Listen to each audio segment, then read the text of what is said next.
Stay out of the way, older lady, and just celebrate Christmas there. It seems that after being invited to spend the Christmas vacation together, Margaret has been kicked out of the house. First things first, I need to tell Jeffrey about Margaret's true nature. Somehow, I'll expose Margaret's facade. I refuse to be family with someone like her. I am Michelle, 72 years old, living with my son, Jeffrey.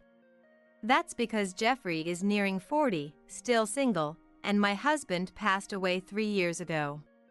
Jeffrey used to live alone, but he moved back home when he changed jobs, and it was closer to his workplace. Our current house is a single story, which might look new at a glance, but was actually remodeled a while ago. It used to be a nearly broken down place, but we remodeled it on my husband's insistence due to years of deterioration and poor fittings. As a result, the remodeled house has become comfortable and clean. From this perspective, my husband seemed like a family-loving man who decided to remodel for our comfort, but in reality, it wasn't so, and he was a source of long-term trouble. He was a traditional, stubborn man outside, but free-spirited. At home, he acted as if he was the center, imposing his rules, and would berate me if I deviated slightly from what he wanted. His favorite phrase was, "Who do you think provides the food here?" However, he was out playing poker, horse racing, and casinos, leaving us with barely enough to live on. Still, he acted arrogantly in front of me and Jeffrey.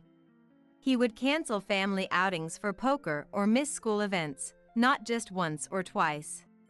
I could have divorced him and raised Jeffrey alone, but I refused to be defeated and stayed until the end. Jeffrey, too, endured silently in front of his father, never showing tears.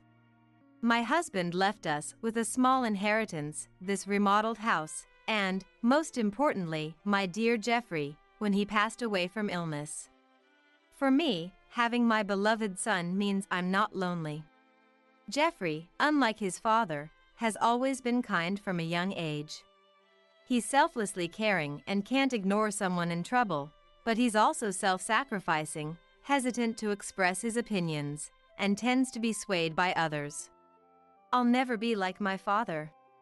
He has often put himself in difficult situations to help others. He once lent his notes to a classmate, never got them back, and his test results suffered. Despite wanting to join a club he liked, he ended up in one he wasn't interested in because a friend asked him. My friend said he wouldn't know anyone else in the club, so he asked me to join with him. Despite his selfless nature, I worry his excessive kindness might lead him into trouble someday. His current workplace has a good environment, but it's mostly male, with little talk about women. Now that my husband is gone, I'd be alone if Jeffrey marries. Though it would be lonely, I hoped he would meet a wonderful woman and start a family. Then one day, Jeffrey made a sudden confession. I've promised to marry someone. I want her to meet you, Mom. I was overjoyed, almost jumping up. Jeffrey, nearing 40, working among men, commuting between work and home, living with his mother, he's not the most sought-after type. That a woman wants to marry him is such a joy. If things go smoothly, and Jeffrey marries her, he will of course leave my side. It would be a lie to say I wouldn't feel lonely, but as a mother wishing for Jeffrey's happiness, I couldn't be happier. If you've chosen her, I definitely want to meet her. What's she like? She's a hardworking woman I met at a party a senior took me to 6 months ago. She has the strength and resilience to overcome tough times, which made me think we could build a home together. That's why I want to introduce her to you, Mom. Jeffrey's eyes sparkled as he spoke, a look I had never seen before. If Jeffrey speaks of a woman with such eyes, she must be a wonderful lady. I was looking forward to meeting the woman Jeffrey confidently chose. Then, on the promised day, Jeffrey brought his girlfriend home. Mom, this is Margaret, the woman I've been dating and considering marrying. However, the woman Jeffrey brought neither introduced herself nor nodded in greeting, just stood there silently. At first glance, she seemed haughty and cold. Honestly, she wasn't the type I imagined Jeffrey would fall for. She continued to ignore everything as if nothing happened, barely greeting, and just surveyed the house. She sipped the tea I offered with disgust, wiping everything she touched with disinfectant wipes, a series of odd behaviors. At the very least, it's clear these aren't actions one should take on a first meeting with a future mother-in-law. Having only Jeffrey, I secretly dreamed of doting on my daughter-in-law like my own child, but that dream seemed to shatter in an instant. Frankly, I felt uncomfortable in such a short time and didn't want to get too close, even if she was Jeffrey's choice and a future daughter-in-law. It seemed she felt the same, as the days passed without any contact. After Margaret left, I confronted Jeffrey. "You're dating Margaret and want to marry her, right?" From today's encounter, I can't see her appeal. "Margaret's shy around new people. But she's charming, strong, and kind, having overcome tough times." It turned out they met at a party hosted by a coworker. Margaret had been talking endlessly about her hardships and sorrows near Jeffrey. Normally, such pity stories at a party would be unbearable, but Jeffrey felt sorry for her and wanted to save her. Their relationship started with his resolve to make Margaret happy. Whatever the beginning, I thought it was typical Jeffrey, but when it comes to dating and marriage, it is not a simple matter. However, considering today's behavior and how they met, she seemed like a complicated person. In a relationship, she might appear cute. But I had a feeling it would be difficult if they lived together. One day, Jeffrey suddenly said he was moving out. Probably because of Margaret. Thinking about living with that woman I met briefly, I watched Jeffrey with mixed feelings. Then Jeffrey murmured quietly, "I didn't expect Margaret to go ahead with it at this time. We talked about deciding on a date and making a commitment as a couple." "What do you mean, go ahead with? You don't mean..." "The marriage application. She submitted it alone just before noon today." It seemed unreal, but apparently, Margaret couldn't wait and submitted the marriage application by herself, binding them as a couple without Jeffrey knowing. Considering the first impression, the stories from Jeffrey, and this unilateral action, I felt nothing but anxiety. "I'm worried. Are you sure it's okay?" "It's fine. Margaret is a kind woman." "Oh, I got a message from Margaret. She wants you to choose your wedding gift from these options." When I checked the items Margaret had sent, they were all worth several $1,000s. Even for my son's wedding, that's not an amount I can easily afford. Margaret's actions showing such rudeness upon meeting, submitting a marriage application without Jeffrey's knowledge to become a couple, and then demanding ultra-expensive home appliances were simply too audacious. It was surprising that Jeffrey chose someone like her as a life partner, but to celebrate his new beginning, I decided to gift them a state-of-the-art, high-performance air conditioner. "Margaret wants this air conditioner, so I guess this will be my wedding gift to you too, all right?" "Mom, thank you. I appreciate you listening to Margaret's request." It wasn't cheap for me either, but I splurged for the sake of Jeffrey and his beloved's new life. Even after installing the air conditioner Margaret wanted, I received neither thanks nor any contact from her. Is this how people are nowadays? Time passed without any particular communication from Jeffrey or Margaret. They were living in an apartment in the next town, less than an hour's drive from my house, but I heard nothing from them. It's not too far for a visit, but they must be busy with work and their newlywed life, I thought, so I refrained from contacting them. However, a situation arose where I had to reach out. My brother, Jeffrey's uncle, had passed away. He was an uncle to Jeffrey, too, who had loved him when he was a little boy, although he was in contact with him less frequently now. Jeffrey was fond of him as a child, and I wanted him to attend the funeral, even if he couldn't make it to the wake. Having not spoken for a while, I wanted to hear his voice and called. But no matter how many times I called Jeffrey's mobile, it wouldn't connect. Even worse, when I tried the next day, I got a message saying the call couldn't be connected. It seemed like I was blocked. The kind Jeffrey, who always stayed in touch over small matters, blocking me. Hard to believe, but with no way to contact him and the funeral not waiting. It proceeded without the Jeffrey couple. Half a year later, Margaret suddenly contacted me. Michelle might be lonely this summer, and Jeffrey has a middle school reunion around the end of the year, so he wants to let loose. Can we spend Christmas vacation at your place? She brought up spending Christmas at my house, without mentioning the wedding gift or the blocked calls during the funeral. To her, maybe those incidents weren't a big deal. It seemed Margaret didn't even consider the possibility of me refusing. Despite my reservations about spending time under the same roof as Margaret, I agreed, hoping to see Jeffrey after so long. Sure, that's fine. I look forward to seeing you both. It's been a while. Then at Christmas, they visited my house. There was a slight discomfort with them around. They were always together. Not in a lovey-dovey or happy way, just together. Margaret followed Jeffrey even to the bathroom or when he needed to fetch something. At first, I thought she had business in the same direction, but it seemed not. It might sound harsh, but Margaret's gaze and movements suggested she was monitoring Jeffrey, ensuring he didn't do anything unusual. I was shocked when I caught a glimpse of Jeffrey's face as I stood up to serve tea. Jeffrey was looking down, avoiding eye contact with Margaret. I struggled to understand why they were in such a situation. But the reason for their behavior would become clear later. In the evening, Jeffrey left for his middle school reunion. Feeling awkward alone with Margaret, I stood up to clean. As usual, I started vacuuming, but suddenly the vacuum cleaner stopped. Why? It was working fine yesterday.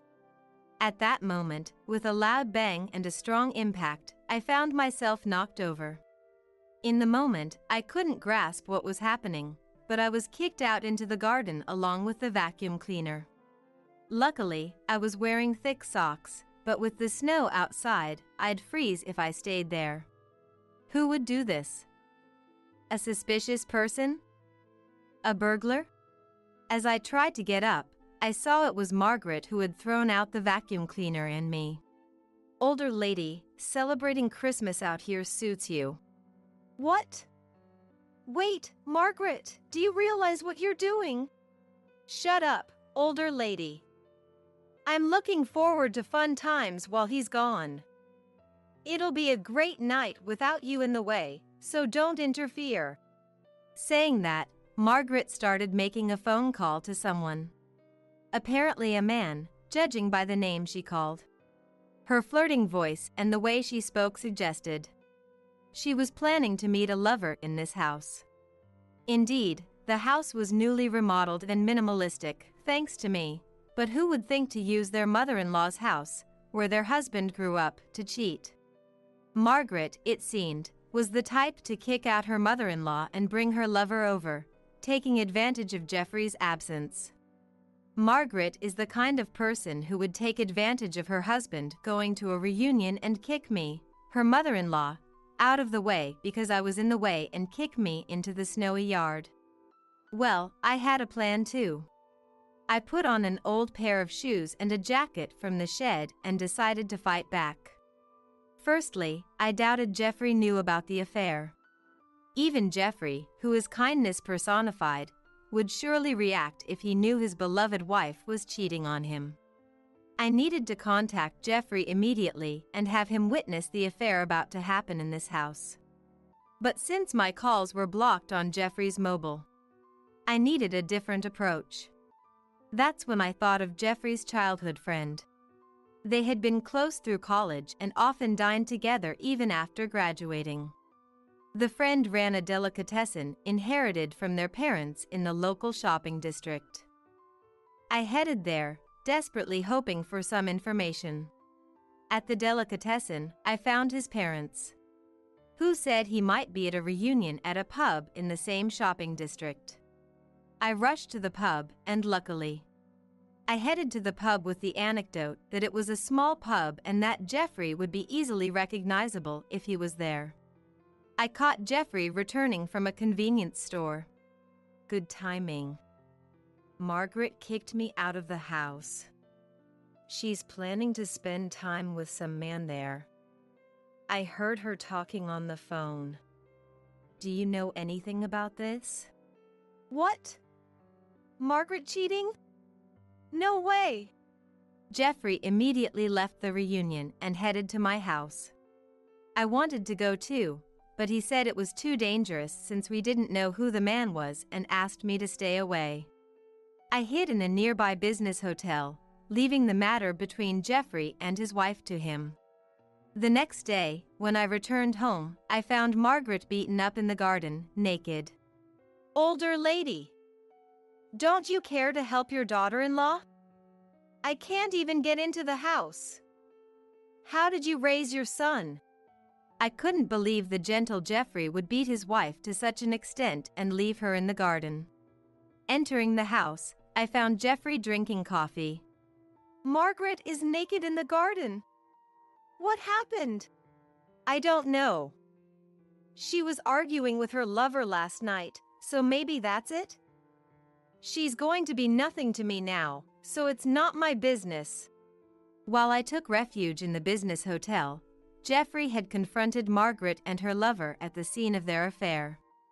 Thinking it might serve as evidence, he took photos of the lover's face and even recorded the encounter. I was impressed by his calmness in such a bizarre situation. From the recording, it seemed the lover, not expecting Jeffrey's return, lashed out at Margaret in anger. The recording also captured the lover stripping Margaret of her expensive-looking branded clothes, apparently intending to sell them. After the lover left, it was Jeffrey who stopped Margaret from re-entering the house.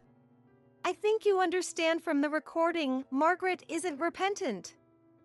She married me for money and convenience, and she keeps saying her lover is her #1 priority. I have to step out for a bit, so I'll leave Margaret's matter to you, Mom. Leave it to me? What do you mean? I didn't want such a person in my house, so I didn't let her in. If Mom wants to let her in, I won't stop you. With that, Jeffrey left. As far as I was concerned, my daughter-in-law had been awful to me. And now she had gotten her just desserts. I felt no obligation to help her for no reason and decided to leave her as she was. Although Jeffrey's photos and recording gave me a good idea of the situation, I decided to check the security camera footage for a clearer picture. I was thankful I had installed the cameras after hearing about a burglary at a relative's house. Neither Margaret nor her lover seemed to realize their actions were being recorded in someone else's house, causing trouble. While examining the footage and photos, I noticed something familiar about the lover's unusual hat. As I was pondering this, the noise outside caught my attention, accompanied by the doorbell. When I opened the door, there was a police officer. It turned out Margaret had played the victim to the neighbors, leading to a report of an injured, naked woman in the garden. Sorry for the disturbance, officer. Margaret got involved in some trouble, but neither Jeffrey nor I saw her get injured. We have security cameras, so we can explain what kind of trouble it was. I shared the events of the previous night, along with the evidence from the cameras and photos. The police seemed to understand that Jeffrey and I were not involved. However, they couldn't leave an injured, naked woman in the garden in the middle of winter. Margaret was taken away in a police car. Suddenly, I remembered who the man in Jeffrey's photos of the lover was. Just then, Jeffrey returned. Mom, I'm back. I filed for divorce. Margaret and I are now complete strangers. Divorce? What do you mean? Margaret has been throwing tantrums when things don't go her way since we got married. I've tried to meet her expectations, but at some point, she started using a pre-filled divorce form as a threat. Jeffrey, having fallen for Margaret, had tried to fulfill her wishes. But Margaret exploited his willingness, acting tyrannically. When things didn't go her way, she used the divorce form as leverage.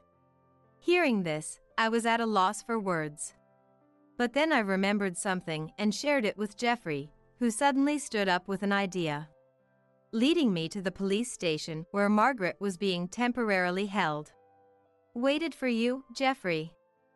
I knew you'd come. You're my dear husband, not heartless enough to ignore your wife in this state." What are you saying? We're strangers now. I just came to tell you something with Mom. What do you mean? A bad joke? I understand this older lady coming to apologize, but strangers? Margaret must have thought Jeffrey was coming to rescue his beloved wife and expected me to apologize for leaving her in the garden. I submitted the divorce papers with your section filled out, Margaret. We're no longer a couple.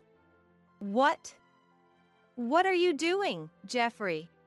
Remember when you submitted the marriage application without permission? It's too convenient that it's okay when you do it to others, but not when it's done to you, right?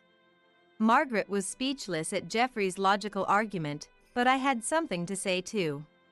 That man you brought home, he's a business owner, right? Yes. He's a young, talented owner of a beauty salon. He proposed with a bouquet of roses last week, saying he'd make me a CEO's wife. That man's actually an unemployed freeloader who caused trouble at a restaurant, leading to his unemployment. I often browse social media, and recently saw a story about someone causing a scene in a restaurant. I thought I had seen him somewhere before, but he was in the vortex of a topic that has recently come under fire by many people. I read that this guy was repeatedly getting in trouble for drinking straight from a pitcher of water, putting Tabasco in it, and other such nuisances. I read that he was recently fired from his part-time job. That's a lie. His profile had a long list of accomplishments. He wouldn't do such things. Well, regardless, my house has a lot of damage from his tantrum. I could file a report for the nuisance. Margaret, convinced she'd become a CEO's wife, was in for more shocks. In order to push Margaret to the edge, we decided to fold in even more. Also, one of your company's executives is a longtime friend of mine. What? You told my workplace about the affair. I didn't reveal the affair. I just discussed your relationship history with Jeffrey. Any problem with that? It's better not to do things you'd be embarrassed to be seen doing. Shocked by the cascade of revelations, Margaret turned pale. Leaving her behind, I exited the police station. Later, Margaret's mistreatment of me and her affair led to her divorce becoming public at her workplace. She was a long-time employee due for a promotion. But her actions caused her to lose that opportunity. Her terrible behavior led to her being transferred to another region, where everyone knew about her worst ending due to her infidelity. Why is everyone avoiding me? I was just in a pure romance with a talented CEO. Are they jealous of me, who could have been a CEO's wife? Tell that friend of yours on the board to stop this stupid workplace bullying. You think you're being ostracized and bullied just because you're out of place after being transferred? That's a naive way of thinking. There's nothing I can do about it. Sorry. Eventually, Margaret had nowhere to belong at work and ended up resigning. And worse, she became homeless. How can you leave me, your ex-daughter-in-law, without a home in the winter? Isn't it heartless to have a woman shiver outside? What are you saying? Who kicked Mom out into the snow-covered garden? You're only thinking of yourself. Your words and actions don't match. The apartment where Jeffrey and Margaret lived was a company housing for married employees, so Margaret was evicted due to the divorce. Despite this, Margaret, not giving up, repeatedly harassed Jeffrey. You're there, aren't you? How can you not help your wife in trouble? Don't you have any kindness? You expect kindness from others while ignoring your own actions? But I guess explaining this is useless. Not satisfied with harassing Jeffrey, Margaret also came to my place, even following me to the supermarket. Can you leave your daughter-in-law in this situation? Would you do the same to your son? Your son abandoned his troubled wife. Abandoned? Troubled daughter-in-law? You brought this upon yourself. Remember your actions? I don't consider you a daughter-in-law. Each time, the security system activated or bystanders called the police, making Margaret known as a troublemaker in town. Exhausted by her persistence, Jeffrey and I consulted the police and obtained a restraining order. Margaret, looking for a new target, started attending matchmaking parties, but with no money, job, or proper appearance. She was turned away at the door, becoming infamous as a party crasher. Finally, Margaret's assaults stopped, and we live in peace. Mom, I was out of my mind back then. Margaret cut me off from home, screamed at me all day. I've finally come to my senses. I'm so sorry. Jeffrey and I are living together again. Whether Jeffrey remarries or stays with me, I'm happy as long as he shows true kindness to others. My husband Curtis looked at me and snapped. A hospital stay just for an ulcer? It's not that serious of a disease. You're making too much of a big deal out of it. It seemed like he wasn't worried at all. It's because you pushed her too hard, Ashley said, making him uncomfortable, so he declared, I'll go buy something to drink, and left the room. After a while, Curtis came back looking very anxious. You have only a year left to live, he said solemnly. What? I was surprised, wondering if there had been some explanation from the doctor that I was unaware of. No, I just overheard your parents talking outside. I was going to greet them, but then I heard something like that. I wondered what my parents were talking about. As we sat in silence, Ashley suddenly burst into laughter. Pfft. Ha ha ha. Wondering what was going on, we both looked at Ashley. Then she turned to Curtis and dropped a bombshell. What are you talking about? Isn't that about your mistress and not Mom? The air froze. Dad, we know everything. Hey Stella, isn't breakfast ready yet? As usual, Curtis called out to me. I was in the kitchen, preparing breakfast. It'll be ready soon, I answered while setting up the corn soup and bread on the table. I told you I have a meeting this morning. I have preparations to make. Hurry up. I placed the omelet on a plate in front of Curtis, who started eating without a prayer. After all, I was just preparing everything as usual. It was he who overslept. Suppressing my thoughts, I started doing the laundry. Once Curtis hurried out, I finally took a breath of relief. The morning news show started, and I took my breakfast to the lively sound of the TV. As a housewife, I spent my days like this, taking care of Curtis. After 25 years of marriage, with a lot of time spent alone at home, I've been thinking about picking up a hobby, but my shy nature always gets in the way, preventing me from taking the first step. Every day, I prepare breakfast for Curtis, do the laundry, clean, shop. I was getting bored with the repetition of the same days. I've thought about going to work, but I've been frail since I was young, and after giving birth to our daughter Ashley, I became even more prone to illness, so that was not an option.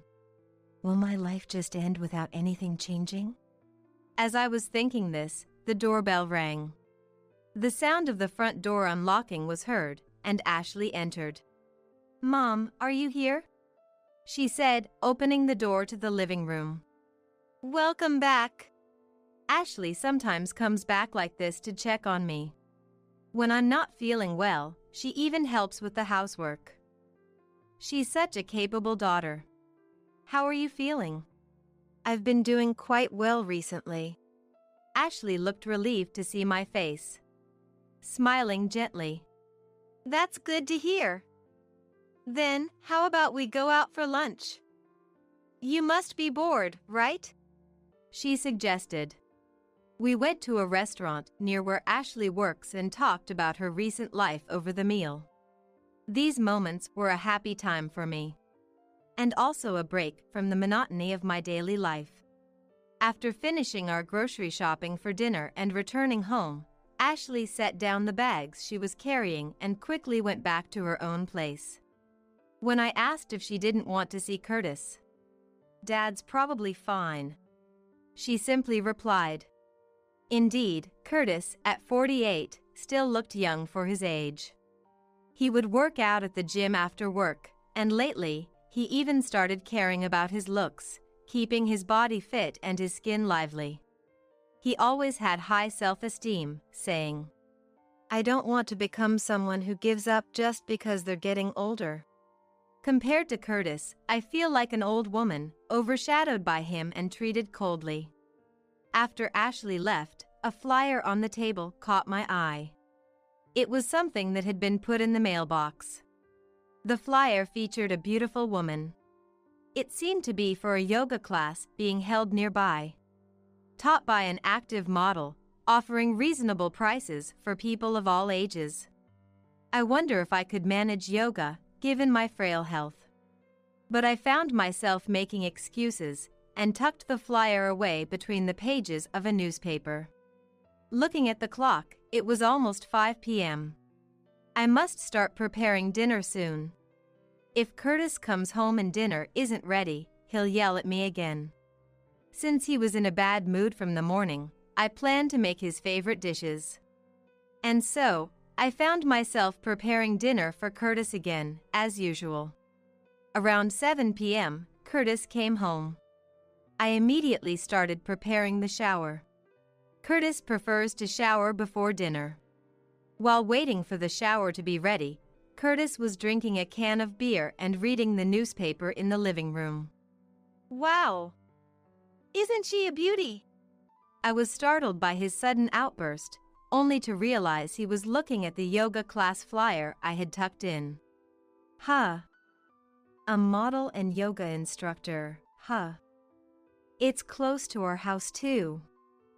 Hey, why don't you give it a try? He said, looking at me with a sarcastic tone. "An old woman like me going there would just be a nuisance." I brushed it off lightly, but he sighed. "You always say that. Try to take care of your body a little." It seemed he was also tired of my negative thinking. "You used to be good in your younger days, but you're becoming more of an old woman day by day." He left those words behind and headed to the bathroom. When did I start to feel so miserable? It had become so routine that I seemed to have become numb to it. But even so, I can't go back to my younger days. I knew all too well that the reason I never took action was none other than myself.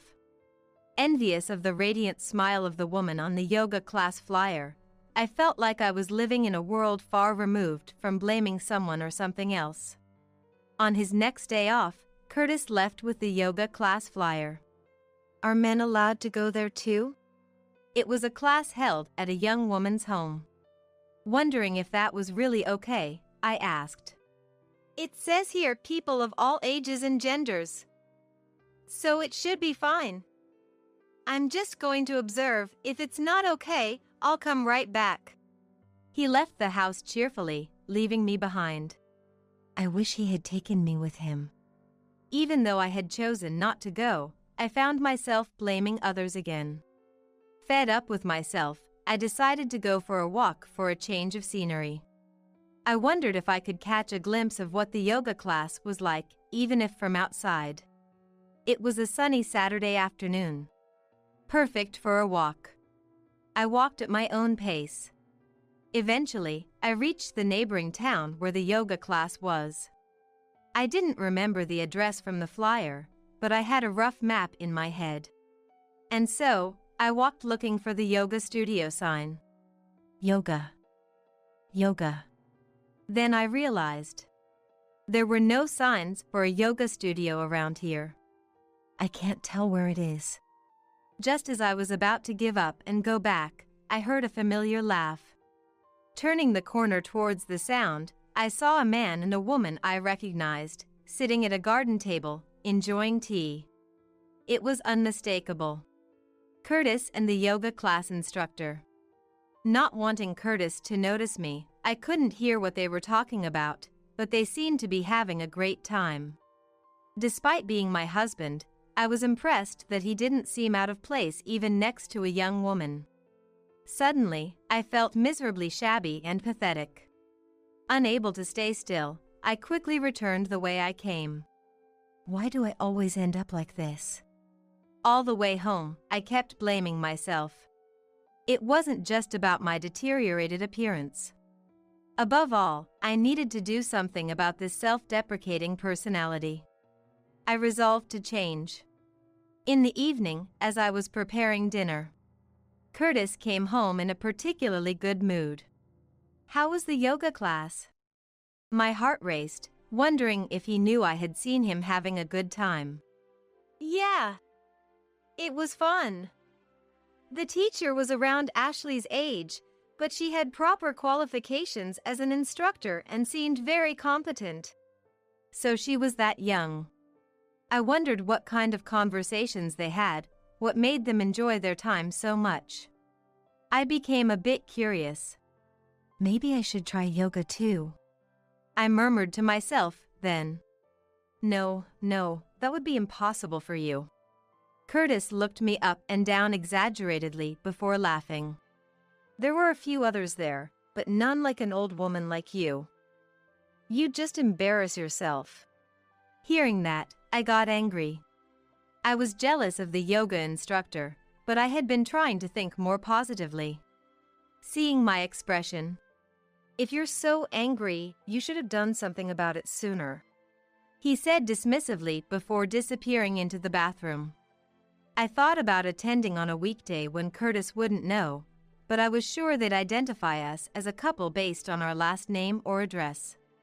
If Curtis found out, he'd surely berate me. So, despite my resolve earlier in the day, I became gloomy and secluded myself. 3 months had passed since Curtis started attending the yoga class. He went there on his days off, not just for yoga, but it seemed he was also helping with minor DIY for home decor and other small errands. Isn't that something you shouldn't have to help with? I brought it up to Curtis, concerned, but he snapped at me. A girl around Ashley's age is in trouble, and you won't let me help her? Or do you think there's something shady going on? Ridiculous. Even though he's not the kind to help around the house even when I'm feeling unwell. It was unbearable to feel like he valued the instructor more than me. But I couldn't neglect my household duties. I focused more on housework, and Curtis complained about me even more. Ashley, who occasionally came to help, said to Curtis, "Dad, you're being too harsh on Mom." But he dismissed her. That's Stella's job. If you've moved out, don't interfere. Ashley, perhaps fed up with Curtis, started coming back when he wasn't around. Then one day, I finally fell ill and collapsed. Luckily, Ashley was coming home that day and took me to the hospital. Ashley was shocked to find me curled up in the kitchen, thinking her heart would stop. She even contacted my parents, who live nearby, and I was surprised to see them visit me in the hospital bed after the examination. I couldn't help it. "You're already frail," Ashley said, looking down. Who could blame her for worrying? "Thank you for worrying about me." After explaining the examination results to Ashley and my parents, they left the room, relieved. I was diagnosed with a gastric ulcer. After seeing my parents off, Ashley came back to the room to vent. I contacted Dad too. He's late, isn't he? I knew Curtis wouldn't leave work early to rush over for me. But it still felt lonely. I'll come again tomorrow. You'll need a change of clothes, right? Ashley couldn't bear to leave me looking so forlorn. I was grateful to have raised such a kind daughter. That was my only pride. I'll contact Dad again. See you tomorrow. Ashley left, but Curtis didn't come to the hospital room that day. The next day, Ashley brought me the things I needed for my hospital stay. Looking somewhat guilty, Curtis was standing behind her. As soon as he saw me, he sneered. A hospital stay just for an ulcer? It's not that serious of a disease. You're making too much of a big deal out of it. He seemed not to be worried at all. You've been pushing her too hard, Ashley said, making him uncomfortable, so he announced, I'll go buy something to drink, and left the room. Really, I can't believe him, of all people. Ashley seemed thoroughly disgusted. I thought he might just leave, but surprisingly, he came back quickly and very anxious. You have only a year left to live, Curtis said, looking serious. It seemed it was no joke. What? I was shocked, wondering if there had been some explanation from the doctor that I was unaware of. I just overheard your parents talking outside. I was going to greet them, but then I heard something like that. I wondered what my parents were talking about. As we sat in silence, Ashley suddenly started laughing. Pfft. Ha ha ha. Wondering what was going on, the two of us looked at Ashley. Then Ashley turned to Curtis and said something shocking. What are you talking about? Isn't that about your mistress and not Mom? The atmosphere froze. Stella, are you okay? I came to check on you. Cutting through the tension, my parents arrived. Grandma, Grandpa. I was just about to talk about everything. So, we're doing it now. Dad was silent, but his glare kept Curtis from running away. Dad, we know everything. Ashley began to tell everything. It was about a month after Curtis started going to the yoga class. On her way home from our house, Ashley witnessed something unbelievable. That day, I had been telling Ashley about the yoga class. I reconsidered wanting to go myself and asked Ashley to check it out for me. I asked her to go and ask if it was really a kind of place that would make me feel out of place, like Curtis said. I could have gone myself, but I was scared. Sure, I can even check it out on my way home today. Ashley agreed cheerfully and went to the yoga class. When Ashley got close to the studio, she saw someone leaving the entrance. She quickly hid around the corner to see it was apparently Curtis and the instructor. Curtis was supposed to be at work that day, but Ashley couldn't have mistaken her own father. Feeling something was off, Ashley stayed hidden and watched. After a while of conversation, Curtis and the woman, after checking their surroundings, leaned in and kissed. Ashley was shocked and couldn't suppress her feelings of contempt after seeing her father like that. That's why she started coming home only when Curtis wasn't there. After watching Curtis leave, Ashley immediately contacted me. Mom, you'd better stay away from there. Ashley, usually so positive, saying something like that made me ask what was wrong, but she wouldn't say.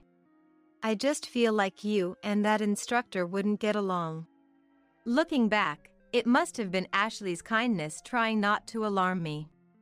Unaware, I regretted missing another chance to go to the yoga class, but a few days later, while walking near the studio again, I spotted a suspicious woman hiding by a fence, seemingly trying to peek inside. How disturbing. Approaching, I realized it was Ashley. What was she doing?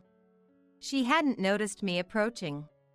Not wanting to startle her, I stopped and called her mobile.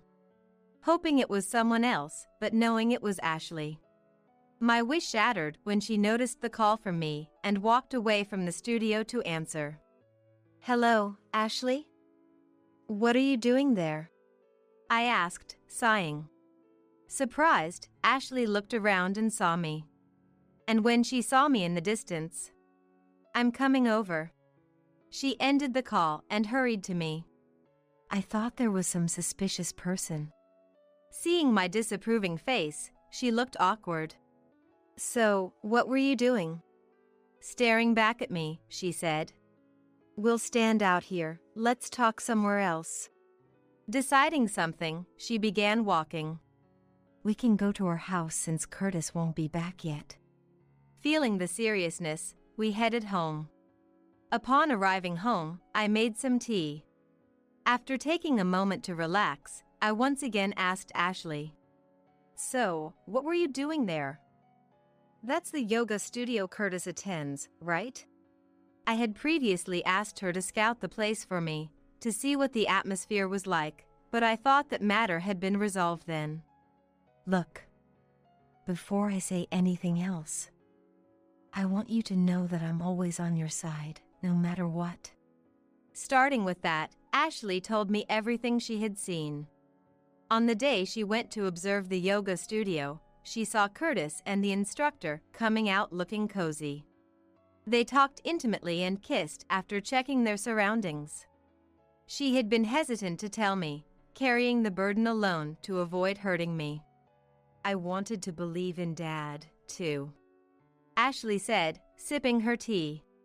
She had wanted to believe, so she kept going back to the yoga studio.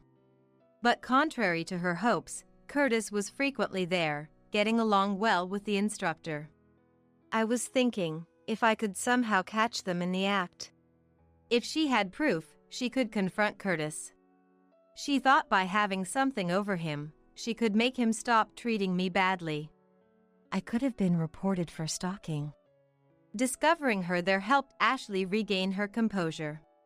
Yes. Despite hearing about Curtis's affair, I somehow remained calm. I had suspected something beyond just yoga lessons. Curtis denied it, but I lacked the courage to delve further. Hey, Mom.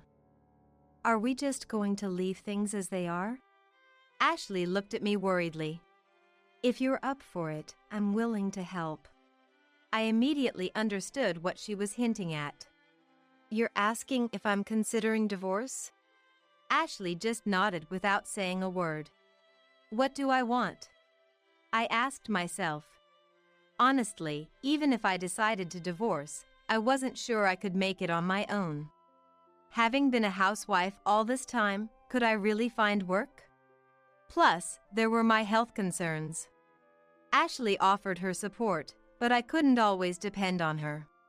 Sensing my deep thought, Ashley reassured me. Even if you decide not to divorce, like I said earlier, I'm always on your side. And left before Curtis came home. Curtis arrived and immediately started complaining about everything as usual. The taste of dinner, the cleanliness of the house, as if he was searching for faults on purpose. Had it not been for the discussion with Ashley earlier, I might have been able to ignore it, but today I couldn't. Hearing the facts from Ashley, everything Curtis did started to disgust me. His voice, being in the same room, everything felt repulsive.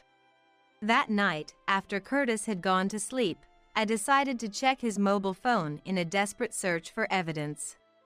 If there was proof, I would divorce him. I knew it was wrong, but the betrayal started with Curtis. Convincing myself, I checked his phone. But my last hope was shattered.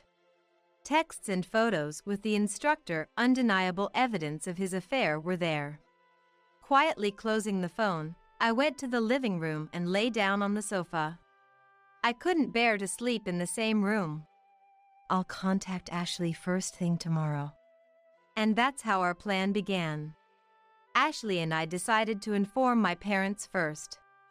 If the divorce went through, I'd move back to my parents' house.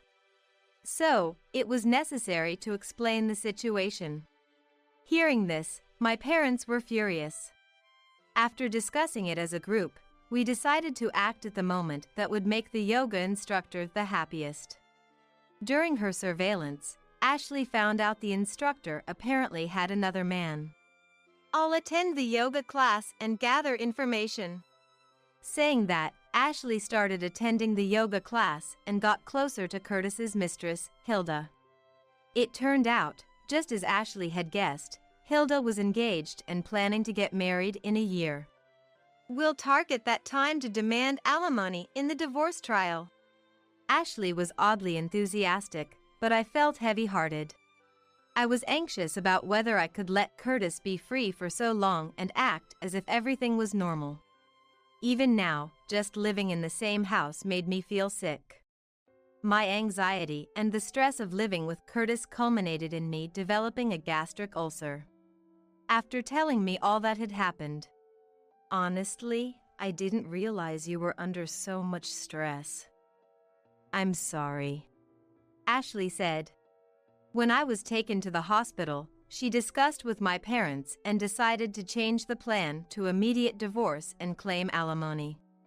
Hearing Ashley's story, Curtis just hung his head in silence. The 1 year left you heard about was referring to your mistress Hilda's modeling career. Ashley spoke coldly and formally to Curtis. There's no need for such drastic measures. A normal divorce would suffice.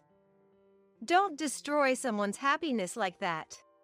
Hearing Curtis prioritize Hilda's happiness over our divorce, I felt an anger like never before. Before Ashley could retort, I confronted Curtis. The one who has been destroying my happiness talks now. Curtis looked at me as if bitten by his own dog. After all the exploitation, not caring about my health, but worrying about another woman, it's disgusting. I had never known I could despise someone so much. It was the first time I realized that I had such feelings inside me. Disgusting, you say? You don't have the right to talk back to me. My negative emotions were overflowing. Ashley tried to intervene, but she seemed bewildered by my anger. Just as I was about to lash out at Curtis again, Mom intervened softly. That's enough, Stella. Her voice was gentle and comforting. A voice I'd known since childhood. I snapped back to reality. After a moment of silence, Mom calmly addressed Curtis. Curtis. I've heard the situation from both Ashley and Stella, but I haven't heard it from you. Curtis looked uncomfortable. If you have any justification, we're listening. Her voice, different from when she scolded me earlier, now carried a chill. I don't have any excuses. Curtis stammered. So, you admit everything is true? Seemingly accepting his fate, Curtis defiantly admitted. Yes. I love Hilda, not Stella. I can't help it. Stella no longer attracts me. That's terrible. Ashley muttered. Terrible, you say? Which is worse? I thought Hilda and I loved each other. But to think, Hilda had another man. It seemed Curtis didn't know about Hilda's fiancé. He trembled, fighting back tears. Do you understand what you're saying? Mom confronted Curtis. After making Stella feel the same way, how dare you feel sorry for yourself only? Curtis looked down, unable to raise his face. Ashley and Mom spoke for me, but I felt nothing for Curtis anymore. I just wanted to be away from him. That was my only wish. With the divorce, we'll also be claiming alimony from you and Hilda, so please leave for today. I told Curtis formally. He stood up weakly, avoided our gazes, and left the hospital room. I cried over the wasted time I had spent with such a man. After being discharged, Ashley and I went to Hilda's yoga studio. It was under the guise of Ashley canceling her membership, but we intended to tell Hilda everything. However, just as we were about to start, Curtis barged in. As we stood dumbfounded, Curtis snatched Hilda's mobile phone from her resisting hands and called her fiancé. In a fit of desperation, Curtis exposed everything to the fiancé and laughed maniacally. After fiddling with Hilda's phone, he threw it at her and left, making deliberate noise with his steps. As Hilda sat on the floor, I told her, "That was my husband. Why has it come to this?" Hilda looked up at me with surprise, but retorted, "That man approached me. If you're his wife, you should at least teach your husband some manners." "I'm getting divorced, and we have all the evidence of the affair," Ashley countered with equal fervor. "Whatever you think, we will be claiming alimony in the divorce trial." Realizing talking here wouldn't make Hilda admit anything, I decided to leave her house with Ashley. Later, Hilda tried to make excuses to her fiancé, but since Curtis had exposed irrefutable photos and messages, her engagement was called off. Furthermore, since Hilda's fiancé was the owner of the entertainment agency she belonged to, she ended up being blacklisted from modeling work. Of course, her yoga studio, financed by her fiancé, was closed down soon after. This story was briefly mentioned in gossip magazines, so whether it was entirely true or not is uncertain. However, a for-lease sign was definitely posted on the yoga studio's house. Faced with undeniable evidence, Curtis and Hilda couldn't resist and had to comply with the compensation claim. After the divorce, I stayed at my parents' house for a while, but moved due to harassment from Curtis and Hilda. Both Curtis and Hilda probably thought they could handle the situation at first, but eventually fell apart. Chased by the alimony payments, Curtis lost his money for gym and beauty treatments, his appearance deteriorated, yet he still made advances on young women at work and ended up being sued. He was fired from his job and even in his new job was relegated to a menial position, spending his days alone organizing documents and supplies. He blamed me for his downfall, claiming it was all because I discovered the affair and filed for divorce. As seen in the tabloids, Hilda, after being abandoned by her fiancé, was sued for the yoga studio's business expenses and chased by debt. She blamed me for her misfortune. My parents quickly sold their house and bought a condominium where the four of us could live together. The condominium has excellent security, so we no longer need to fear harassment from Curtis and Hilda. Feeling it pathetic to rely solely on Ashley's income and my parents' pensions, I learned to use a computer from Ashley and started working from home. I'm surprised to find I had such a talent. Today, I'm writing a column about life's battles. My life might have been an uneventful housewife's, but this divorce saga is sure to attract attention. While adding a bit of color to the story, I type the words. My face is wrapped in a gentle smile.